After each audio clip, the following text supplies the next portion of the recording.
После видео про Бурака и Субурджу мне стало интересно, почему такой интересный, успешный мужчина все никак не устроит свою личную жизнь.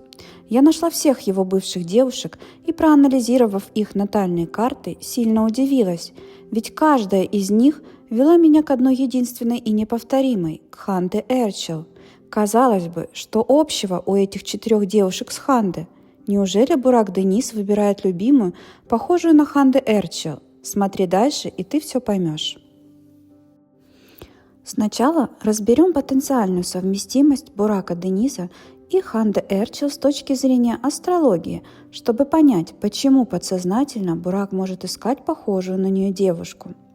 В их совместимости есть как плюсы, так и минусы. Начнем с минусов. Соединение Солнца Бурака с Сатурном Ханды говорит о том, что она может его излишне контролировать и заставлять более серьезно относиться к определенным жизненным ситуациям. Оппозиция между Марсом Бурака и Солнцем Ханды показывает, что между ними могут периодически вспыхивать конфликты, провоцирует которые именно Бурак. Негативный аспект Плутона Ханды к Солнцу Бурака говорит о том, что со стороны Ханды может присутствовать давление и обида на него. Теперь плюсы. Их Венеры в гармоничном аспекте между собой. Обе в водной стихии, обе эмоциональные. Венера Ханды в Скорпионе, помимо эмоциональности, дает ей драйв, сексуальность и доминирование в отношениях.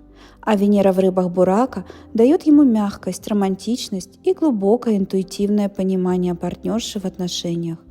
Также Бурака может приводить в восторг любовь к творчеству Ханды, что полностью соответствует Венере в Рыбах Бурака.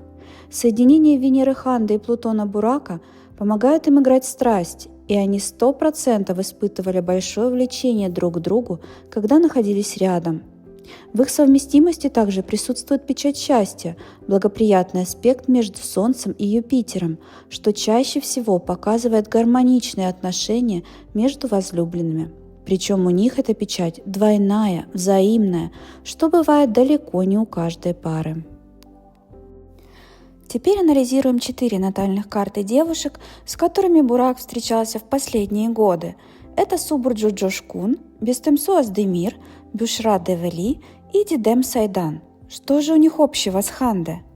Как мы знаем, самыми главными планетами в натальной карте являются Солнце и Луна. Солнце показывает нашу личность, наше проявление себя в обществе, а Луна – это наше подсознание, наши глубокие эмоции, то, что дает нам комфорт, наша психика. Солнце Ханде Эрчел находится в знаке Стрельца, а Луна в знаке Овна. Смотрим натальные карты девушек и видим, что у каждой из них Солнце или Луна попадает именно в один из этих знаков.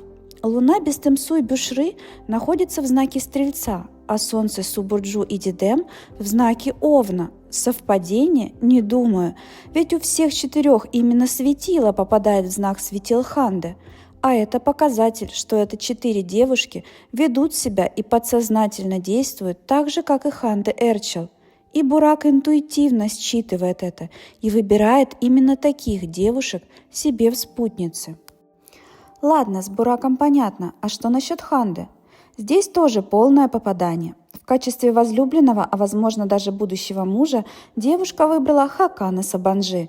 А теперь внимание, разница в рождении Хакана и Бурака составляет всего 3 дня, а это значит, что практически все планеты в натальной карте Бурака и Хакана, кроме Луны, стоят идентично. Но самое интересное в этом еще и то, что совместимость по натальным картам с Бураком Денизом у Ханды гармоничнее, чем с Хаканом Сабанжи. Снова совпадение, скажете вы? Возможно, но каждый верит в то, что хочет верить. Как вы думаете, правда ли Бурак выбирает девушек по образу и подобию Ханды? Или это просто совпадение? Неужели эти отношения оставили такой глубокий след в его сердце? Пишите в комментариях свое мнение на этот счет. Ставьте лайк, подписывайтесь на канал. Впереди шикарные разборы звездных пар. Пока!